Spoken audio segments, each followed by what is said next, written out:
And blessed to be with you, Kevin Miller in the morning, home of the KIDO Talk Radio Penny Patrol. If you would like to help us help the Boise Rescue Mission, simply go to KIDOTalkRadio.com for details.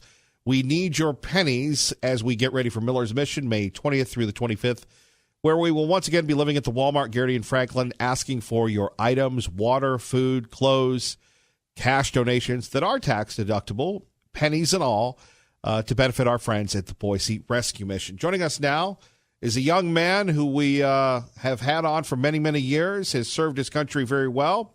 Chuck Ambrose, a graduate of the United States Air Force Academy. Chuck is a former Air Force JAG Circuit Prosecutor, former federal prosecutor in Washington, D.C., and Kansas City, Missouri. You might recognize his work as Mark Rainier, his pen name for his many bestsellers on Amazon. Chuck, thank you for joining us, sir. Pleasure to be with you, Kevin, the voice of reason of the Treasure Valley. You do some great work, sir. Well, we appreciate you, and let's start with it. You were the one that disclosed before the national shows, before anybody, even before the president, that James Comey and Robert Mueller were boys, were friends. Your initial thoughts about $35 million at least, lawyers, this, that, and the other. Your report card on the Mueller report, sir. Let's divide it into two volumes. Volume one, of course, is the evaluation of the collusion issue, and they came down correctly on that, despite wasting all that money, wasting all that time, abusing the system to hell and back in terms of pre-dawn Gestapo-type raids and coercion of people, trying to get them to sing the tune that they wanted to hear. But Mueller, Weissman, and that name will come up again, and company came up with nothing. The big issue is, when did they reach that conclusion, and did they drag it out with the intention to just affect the midterm elections when they could have closed it a year ago? Now, I mentioned Andrew Weissman. This is very important, and Kevin, I have a confession to make. Although I love you, I do talk to other talk shows from time to time. I've talked to Rush, I've talked to Andrew Wilkow, and last week I made a call to Mark Levin and pointed out to him, and he and I served in the Reagan DOJ. I didn't know him, but we were there at the same time. If you read Volume 2, this is all of the 10 glorious allegations of obstruction. I refer to that as the Weissman dossier, much like the Steele dossier. And there is a practice in federal trials that you would not be aware of unless you were in that game. The jury instructions that are presented to the trial jury are not drafted by the judge. They are generally drafted by the prosecutors, because judges, being conferred this lifelong deity status, are somewhat lazy and they want everybody to do the work for them. So once you draft an indictment as a prosecutor, you are expected to draft the jury instructions that go with them. If we go back to 2005 and the Arthur Andersen, and that's Andersen, the accounting firm, they were prosecuted by none other than Andrew Weissman. And they had destroyed some documents, not with any ill intent, but pursuant to their own routine document retirement regulations in the accounting firm. This enraged our boy Andrew Weissman because he wanted them, much as he wants other evidence against the president. And he drafted jury instructions in that case which omitted the statutory requirements of intent, an underlying predicate crime, and a pending judicial proceeding. Why does that sound familiar? Because it is the exact same theory of obstruction that Weissman and the Democratic Congress are now trying to hold Trump accountable for on obstruction ground. When those jury instructions in that case reached the Supreme Court, it was reversed 9-0. You had conservatives like Rehnquist, Scalia, and Clarence Thomas actually agreeing with Ruth Bader Ginsburg, John Paul Stevens, Soter, and Breyer. And it is virtually impossible to get the Supreme Court to agree 9-0 on the time of day or the date on the calendar. But they agreed in that particular point because Weissman had unethically deleted 2 of the 3 intent requirements that were present, not only in the statute, but in the pattern jury instructions that he should have submitted to the court. So when you have today these 400 or 500 supposed former federal prosecutors saying that but for his status as the president, Trump could be indicted for obstruction, they are full of it. You have the most persuasive, controlling legal authority possible saying that that is all nonsense, and it comes from a 9-0 Supreme Court decision. And yet here we have Weissman hired by Mueller, who was, of course, Rosenstein's first boss. And there's a recurring problem that even links into this because there was an official at the time in the Department of Justice and the Criminal Division who heaped praise on Weissman for getting this conviction on this accounting firm that put 10,000 plus people out of work unethically. And that guy's name was Christopher Wray, who is now, for some reason, the director of the FBI. Chuck Ambrose joining us, Kevin Miller in the morning, KIDO Talk Radio. So I have to ask you, who did you, and maybe putting you on the spot here, who was more back and forth, Rush or Mark Levin? Oh, Mark, certainly. Well, I can't really say that. When I talked to Rush, I was basically complaining a little bit because I think he went too far in trying to castigate every federal prosecutor. Certainly, this current crew that was at the top of DOJ and FBI for a while gave us all a black eye. But I was really concerned the day I talked to Rush about this criticism going too far because, you know, there are still criminal cases being brought to jury trials every day by the worker bees in the Department of Justice who are committed, ethical people. And I just did not want to see this very proper criticism of the little tyrants at the higher positions who had abused their positions bleeding over and affecting those trials every day. And so that's what we talked about. Now, with Mark, it was reminding him that the 9-0 reversal in the Anderson case was exactly the same legal theory being advanced by the left and by Weissman in Volume 2 of the report.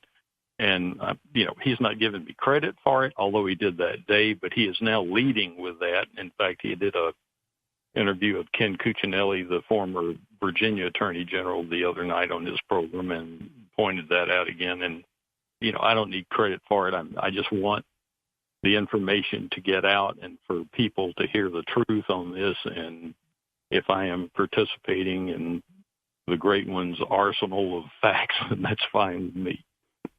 Our great friend Chuck Ambrose joining us. Boy, like I said, it's great that you're rolling it and you're getting your message out. Anything else that you want to roll on here on KIDO Talk Radio 107.5 FM 580? And before I ask you another question, usually, Chuck, when we have somebody such as you, I just get out of the way so we can get the information out in the time we have. Well, the other thing that's very current right now are these contempt votes by Nadler's committee and others. And, the position they are putting Bill Barr in right now is you can either violate our version of the law or the letter of the law, because this is entirely political silliness. The man did not have an obligation, Bill Barr, to release anything. He could have just stopped with his summary and said, that's it. Because after the Democrats rewrote the special counsel law to protect their own, as in Bill Clinton, they wrote into the law themselves the exclusions of classified material and grand jury material and that sort of thing. And so Barr's following the law that they wrote. And for them now to say, we're going to hold you in contempt unless you give us everything, including the grand jury material and the underlying classified material, we're going to hold you in contempt. So once that attempt gets to court to review it, it's a dead loser for the Democrats. And if they try to send the sergeant of arms into the Justice Department, I hope they stop him at the security gates and just send him home, because it is all nothing but nonsense. Chuck, can you stand by for a moment? Certainly. More coming up with our great friend Chuck Ambrose. Kevin Miller in the morning. Phone numbers here, 580-5436, 580-KIDO. You're listening to Kevin Miller on KIDO Talk Radio. More with our friend Chuck Ambrose, joining us now, talking about the fallout, the reaction of the Mueller report, what's next for the president. Your thoughts on the Attorney General, William Barr. Where does he fit in the history of all of these individuals? Bill replaced Ed Meese as Attorney General. He was the Attorney General during the first Bush administration. So with Reagan, you had William French Smith, I believe. I could be wrong there. And then he was replaced by Meese. And then Meese left when Reagan left office, and Bush brought in Barr as his first Attorney General. So he's a career man, or was for a time, at the Justice Department. And I've told several people before he was appointed, when the speculation was going around, who's going to replace Jeff Sessions, I said I would look for a former Attorney General who knows the ropes. And the two of the several that I worked for, with whom I would be happy to have a beer or a cup of coffee, would be either Barr or Michael Mukasey. I think either one of them would have been the ideal pick. As bad a choice as Sessions turned out to be, I think Barr will be that good a pick. He was an excellent Attorney General his first time around. He owes no one anything. He's there because of his love for the department and the country. And I hope he's true to his word in terms of running the investigation to ground that needs to be done, not the Mueller farce that we suffered through for 2 years. But, you want to look at how silly the Mueller approach was. He goes after people like Cohen and Manafort and Flynn for lying to him. Where's the prosecution of Steele for lying to the system and putting in this, totally bogus dossier? Mueller had no reluctance at all to indict a dozen or so Russians whom he knew would never be here for trial. So where's the Steele indictment, when everybody under the sun has now testified under oath that they knew that was, quote, salacious and not verifiable and really just a pack of Russian lies? So we've been through this totally biased witch hunt that is exactly what it is, a political witch hunt that finally had to admit, after abusing the system for 2 years, that there was nothing to see. And yet they drag it on for another year to affect the midterm election. And I certainly hope that Attorney General Barr and some honest investigators run this thing completely to ground and hold accountable the weasels who were responsible for it, like Comey and Clapper and Brennan and Page and Strzok and McCabe and the rest of them. We go back to William Barr and his appearance before the Senate. Your thoughts on the questions, Kamala Harris getting a lot of praise from the libs. Is this just all speculation on their part? Do they have anything? I think it's more than speculation. I think they are very worried about him running competent investigations of those people that I just mentioned. They are scared to death that he's going to run that to ground and totally expose it. And so what you're seeing here is a preemptive strike on his credibility, so that later they can just claim, oh, that's just Barr. And so they are pandering again to their base, lying to the country. And people need to keep in mind that the first step in that investigation will be the completion of the Department of Justice's Inspector General report by Horowitz, who was an Obama appointee. And to date, the guy has been, thank God, an honest broker because he's the one who exposed a lot of the corruption that has come to light to date. But once Attorney General Barr has that report in hand, that will give him, at least arguably, an unbiased foundation from which to build the other investigations and cases against those people I mentioned. Well, what do you make of, and again, it's funny, Jeanne Shaheen appears to be the hatchet woman, the senator from New Hampshire, an attorney like her husband, former governor as well, asking the head of the FBI whether or not he believed there was any spying going on against then-candidate Donald Trump. Well, they're playing word games. They're very good at that. The progressives named themselves progressives, even though there's nothing to do with progress in their agenda. It's all retrograde socialism that would result in every country that they control turning into another Venezuela. Is it spying? Well, hell yes, it is. St. James Comey gets up and says, how dare they call it spying when it was authorized investigative procedures? Well, when you get the authorization by committing lies of omission and commission and an outright fraud upon the court that gives you the approval to proceed, that is not a lawfully approved technique. I'm sorry. It's illegal, it's a crime, and it is spying. And the Attorney General, that being Barr, was 100% correct in calling it that. And they can try parsing the words all they want to, but again, it's, in my opinion, a preemptive strike on Barr and his credibility because they know what's coming and they're trying to deflect it in advance. More with our friend Chuck Ambrose next. KIDO Talk Radio, 107.5 FM, 580 AM. Let's get you to work safely and on time. Good morning, Dave. Chuck Ambrose joining us. Kevin Miller in the morning, KIDO Talk Radio. So what do you make of Robert Mueller sending Bill Barr a letter whining, and then all of a sudden it getting leaked the day before the Attorney General's testimony? Well, of course, you can see his bias from the people that he hired, including Weissman, Hillary Clinton's former attorney, several others. I mean, it was not a balanced investigation at all. He shouldn't have been appointed in the first place. And if anyone should have been appointed, it shouldn't have been Mueller. He'd just been rejected by the president for a second go-around as FBI head. He had an axe to grind. Again, he and Rosenstein go back forever.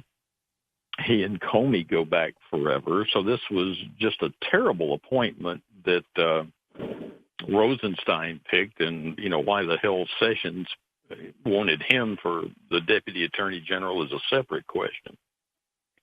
But with the bias inherent in Mr. Mueller's mind, he had to do something to combat the impression that was being given not only by the attorney general very properly, but in the media, that this was an exoneration. And let's go back again to the Anderson case and the applicable legal standard. If there is no underlying predicate crime, in this case the collusion conspiracy allegation, when the party unjustly accused of a crime that didn't exist squawks about it, when there is no potential judicial proceeding because there is no crime to send to that proceeding, there cannot be obstruction of justice. Despite these 400 or 500 supposed former federal prosecutors who some may have been there for a while, some may have had a cup of coffee to put it on their resume. If they would read the Anderson case and the binding precedent from a unanimous Supreme Court, it is legally impossible for Trump to have engaged in any obstruction in this matter. But that's not Mueller's mind frame. So he has to do something to preserve this little impeachment march that the Democrats want to engage in the House. And that's why the leaks, that's why the letter, even though, as Barr testified, Mueller was forced to admit in the subsequent phone call that there was nothing about the summary that was inaccurate. Go back to Bill Barr. He's a matter-of-fact guy. The way he handles things, when they had people saying Mueller's the best prosecutor ever, and I'm paraphrasing. No, he was a political appointee like me. He was okay. He just seems to be unfazed by everything, and especially the gotcha questions. Yeah, he's a very level-headed guy who, unlike Mueller, unlike Weissman, knows the law and fairly applies it. And, I don't think we could have seen a better pick. My first pick would have been Mukasey simply because he would have given it back to the congressman in the hearings a little harder than Barr did. But maybe Barr's measured tone is more what we need right now. Certainly, if he follows through on his promise to run this whole farce to ground, the country will be much better off. Well, Chuck, we need to have you back. We appreciate it. I'm glad you're talking to the big man and our friend, the Great One, and others, and sharing your knowledge. And we'd love for you to tell people how you can get your works of fiction as well. I need to pump that up a little more. It's the least we can do to thank you, but we sure do appreciate you joining us today. Not a problem at all. The books, I think, there's 6 out now. We just had another one come out in March called Mob Rules, but they're written under my pen name, Mark Rainer, Rainer, and Mark with a C. And if you go to Amazon Kindle store right now and pump in the phrase crime drama, they come up ranked 1 through 6. So we're very happy with the success we're having with them. I think they're entertaining reads. In fact, we have an agent now on the coast who's trying to market them as a potential TV series. We'll see if that pans out. Well, you're chasing your friend Grisham. My money's on you, Chuck. I think that's probably a bad bet. John's got a hell of a head start. Well, Chuck, we love having you in here in Idaho. Thank you, sir. We love being here. Thanks for all you do, Kevin. Thank you. Our great friend Chuck Ambrose joining us. Kevin Miller in the morning, KIDO Talk Radio. Good morning, Maggie. And coming up, newly released Strzok Page texts implicate not only the FBI, but now the CIA. We'll take your phone calls coming up. Concerning our interview with Chuck Ambrose, Liberty Linda, Tea Party Bob, hang on. We'll get to you in a minute. But first, Eben Brown joins us, Fox News Radio, exclusively on KIDO Talk Radio. Eben, good morning. Good morning. Again, the fallout continues over the tragic shooting in Colorado, the school shooting. The details continue to develop. What's the latest, sir? Well, the latest is that the 2 suspects, one is an adult, meaning that they're 18. The other is the other is a juvenile. We don't have an age. But yesterday, it was said that both suspects were male. We're now told by police that the younger suspect, the juvenile, is in fact female. They said that they initially mistook her for a male, that her appearance was not outwardly female. So that changes something, and certainly statistically, females are involved in mass shootings far fewer than males are. So that's of somewhat significance, and that is pretty much all that we have new. The police aren't divulging much about what they've learned about motive or how they acquired the guns. They're both under the age of 21, and federally you cannot possess or buy a handgun under the age of 21. These, like I said, these suspects, one is 18, one is younger than that. So that's another big question that people are asking. But that's where we are at this point. We know that of the people shot, one person, a student, is dead.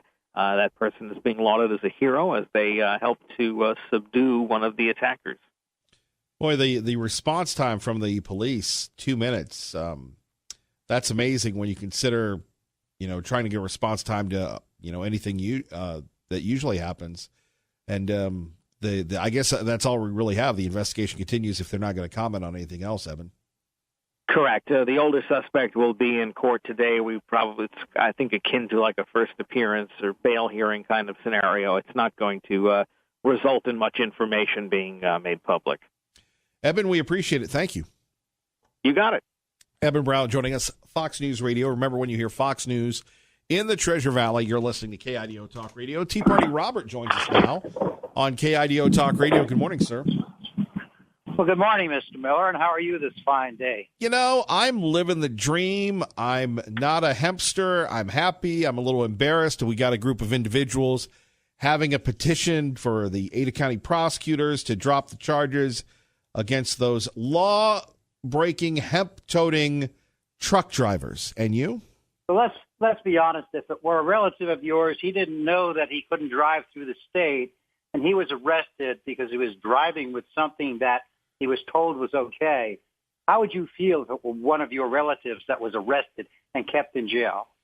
Well, knowing that I have a very limited amount of relatives and that they're all honest, hardworking folks that could pass. It has nothing to do with honesty. I'm answering your question. My relatives and really my friends wouldn't make such a dopey decision, so I can wash my hands of it. That's how I feel. Well, you better wash your hands a few more times because they're right now. You're my bit friend. dirty. Would you be transporting hemp if you knew it was illegal? Of course not. But well, if they then didn't know I it was rest my illegal to case. drive through the I if they rest didn't know my it's illegal, case. I don't care. You can rest on your couch. It doesn't matter to me. Okay? You're making no point whatsoever. In fact, you're making a very obviously dumb point as far as I'm concerned. I'm going to make this very short this morning. On the shooting in Colorado, the problem can be solved by doing what I've said time and time again. Take down the gun-free zone signs and train the teachers and arm them so they have the ability to confront a shooter with deadly force. And on the school that stopped saying God bless America after the pledge, I say screw the attorney that complained. Let him file suit, then fight him in the public eye with public tax money and see how fast the community gets tired of those types of suits and how fast the attorney loses clients in the town he lives in. And as soon as he sees that and as soon as the people see that, you will finally stop all these dumb suits. And as for you, I hope you have a wonderful day today. And when are we starting with the Penny Drive? Penny Drive has started. Aha. When are you going to be down at the wonderful Garrity Walmart? May 20th through the 25th, but we are asking people to collect their would you like to be deputized as part of the Penny Patrol? Would you like to be a deputy in our Penny Patrol? We're looking for people I would definitely. We'll be collecting pennies and businesses, and we've got Trina from Trina's Cleaning Service. She's our first Penny Patrol person. She asked, what do I need to do? I said, Trina, I'm going to email you today to let you know, but we are starting Miller's Mission early, and you know we're helping people getting rid of their pennies for a great cause. Well, I'll tell you what, we're going to put you up on our Facebook and get you out in every place we can to see if we can't help you get some more of those pennies. I know I have a jug full of them, and you can have those. There's a great blog right now with a handsome young man, rather rotund, holding a penny on our website, and we've got a great video out that I'll send you as well. Any promotion would really help our friends at the Boise Rescue Mission. Well, ship me that video. We'll try and get that up also. And as for that perfectly nice, rotund man, I hope he has a wonderful day today, too. We call him Chubby. There you go, buddy. Have a great day. I'm heading up north. Thank you. The pride of New Meadows, Idaho, Tea Party Bob. Thank you, sir. Take care, my friend. Take care. All right. 580-5436. 580-KIDO. We've got the King of the North, Tea Party Bob, and we've got the Queen of the South, Liberty Linda, with Kevin Miller on KIDO Talk Radio. Good morning. Good morning, Kevin. You know, what I love about your show is hearing wisdom, truth, and common sense. Except for Tea Party Bob. I think he's been drinking too much tea lately. Well, maybe the tea has some hemp in it. I think he's gone left there for You're saying, yesterday somebody was smacking him about his love of the hemp, and now today you're calling him a lib? Well, I think he's gone kind of left to me. I mean, usually he speaks common sense, but like I said, I think he's been drinking too much tea. He's got to lay off that stuff. Wow. Too strong for him. Anyway, I do love your show because I do hear wisdom, truth, and common sense coming from you. And so you got me hooked, Kevin. What can I say? Well, we appreciate that. And for people that are outside our listening area, whether it's the website or the KIDO Talk Radio app, you tune in. Oh, I do. I love your show. I love your callers, too. Most of them make very good common sense. Sometimes, I'll tune into liberal news on television. Usually I listen to Fox News. But when I do tune into the liberal news, it's like you enter a different universe. The hate is so thick, you can hardly listen to it. And, I never used to tune into it. So anyway, we wonder what's going on in our world. I think our world, the world that we're living into now, what we need more of is love one another, care for one another. And I like what you're saying this morning, God bless America. If we can't say that or sing that in our schools, there's something going on, Kevin. That's not a good thing. I would agree, and that's the story out of Pennsylvania. And our friend Ted sent me a message. Funny how in Pennsylvania you've got the radical kids saying they're going to chop the heads off of people that don't follow their faith, that gets no coverage, and then you have in the same state a school system saying kids can't say God bless America because that violates the law. This is a land of freedom. We all go to different churches, but we believe in God, and we believe that God blesses this nation of ours. And this is something that's in our hearts here. Whatever church you go to, it's a part of our hearts. And we love this nation. We love the freedoms we have. And this is what's so different about our country, I believe. And, yesterday I was saying something about the royals in England. And I just wanted to say that whenever there's a little newborn, sweet baby born on this earth, that, we should celebrate that with the parents. And so I celebrate that with this new little baby born for the royals in England. It's something that we need to celebrate. And I wish them well and happiness with the new little baby. I think that's wonderful. Well, Liberty Linda, thank you. Well, thank you. Do you think these drivers of driving hemp have done that on purpose to bring about this law? Anyway, I'll just put that out there and see what you think. All right, Liberty Linda, take care. You as well. Bye-bye. Bye-bye. 580-5436. 580-KIDO. Bonnie in Boise with Kevin Miller on KIDO Talk Radio. Bonnie, good morning.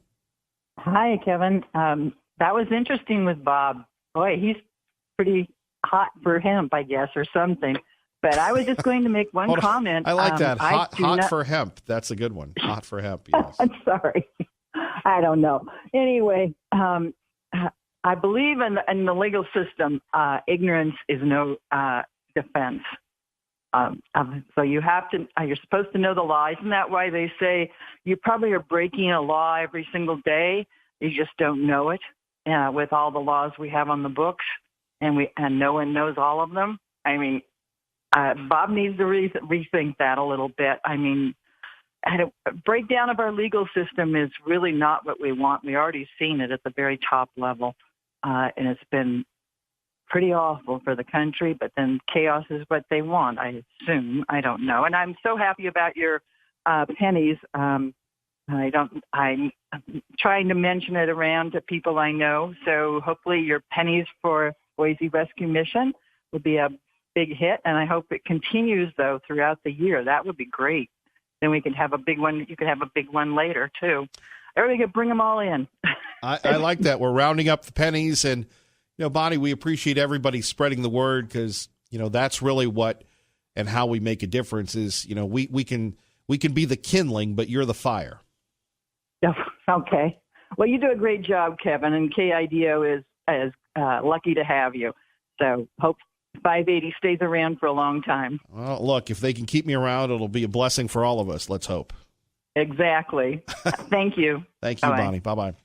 580-5436, 580-KIDO. What is the Penny Patrol? We'll tell you about that next. Plus, we've got an investigative report from our friend Mark in Eagle about the high cost of energy in Idaho. Don't miss that. More next. Kevin Miller, KIDO Talk Radio. Blessed to be with you, taking your calls about the issues that matter to you, Treasure Valley. Mark in Eagle, our investigative, intrepid reporter with the latest on energy prices. Good morning. You're on KIDO Talk Radio, sir. Well, I don't know about that, Kevin, but good morning. I wanted to do a little bit of a follow-up because there are so many brainwashed sheeple people out there who just will buy anything from AAA or the regular media that they listen to as to why our gas prices are up. Part of it is the fact we live in an isolated area here. We have to get it from those pipelines that come in out of Utah. Well, I have said this over and over. After living in California, Oregon, and Washington State, living right next door to refineries in the Bay Area, you have Benicia, you have Martinez, you have Richmond, a giant oil hub there, folks. And it did not equate to cheaper gas at the pumps. Right now down there at $4.22 a gallon in the Bay Area is an average down there. Now you have the Benicia, the Richmond, Martinez, which are Golden Eagle, which is Shell, Valero, and Chevron, oil refineries down there. Down in Torrance, California, you have PBF Energy. You have, these oil companies that have the refineries in these parts of the state there, and yet they're paying.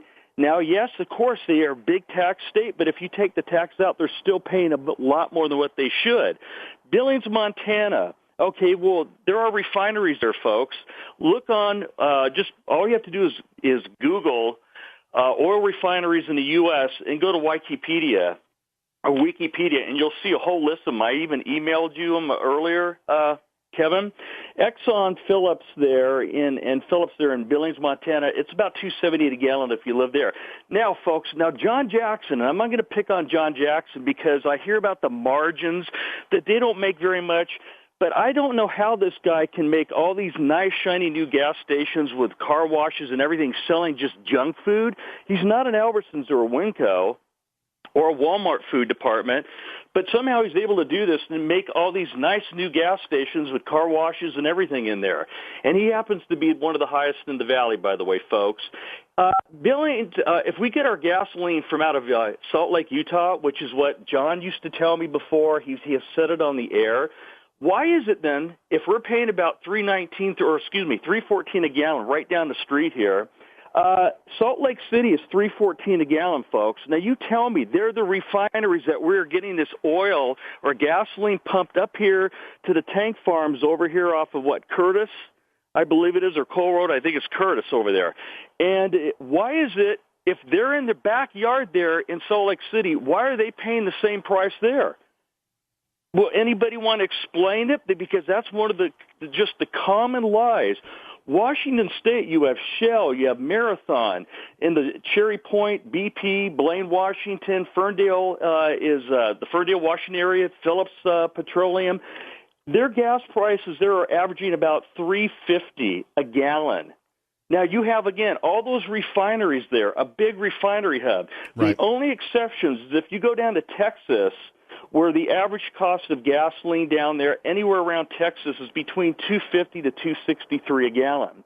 I'll never forget, one of the local stations here in the valley, several years back, when we had the prices shoot up way high here and people were complaining like myself, there was a truck driver that called in the Flying J. And he said, folks, they were taking gas from the tank farm over here in Boise, driving it down to points in Winnemucca, Elko, Nevada, and selling it cheaper down there. Now, it costs money to drive a truck.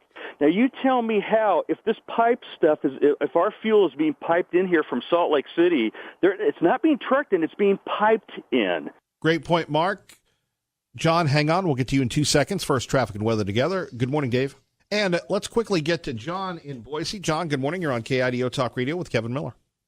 Good morning, Kevin Miller. My name is John Henley, and I own Henley Inspection Services. I recently moved here from Virginia, and I understand you're trying to raise some money for the Boise Rescue Mission. Yes, sir. We'd love for you to be a part of the Penny Patrol. Sure. Is there any chance you can send me over some info to my email, and I'll do what I can to help out? Well, how about this? If Ray could get your email, Ray, can you do that for us, please? Or you can email me one way or the other. If you email me, John, it'd probably be easier. Just Kevin at KIDO Talk Radio, and I will personally get back with you. Okay, sounds great. Again, Kevin at KIDO Talk Radio. Just go to the website. You'll see my email link under Contact Us, and we will have you help the rescue mission, sir. It sounds good. Thank you, and have a blessed day. And you as well. Quickly, Virginia Tech, Virginia, who's your team? Probably going to go with Virginia Tech. I'm originally from southwest portion of the state. They're a little bit closer to home for me. Well, welcome to the Treasure Valley, sir. Yes, sir. It's beautiful to be here. It's very. Thank you. Take care. You too. Bye-bye. Penny Patrol picking up. We'd love for you to be a part of it.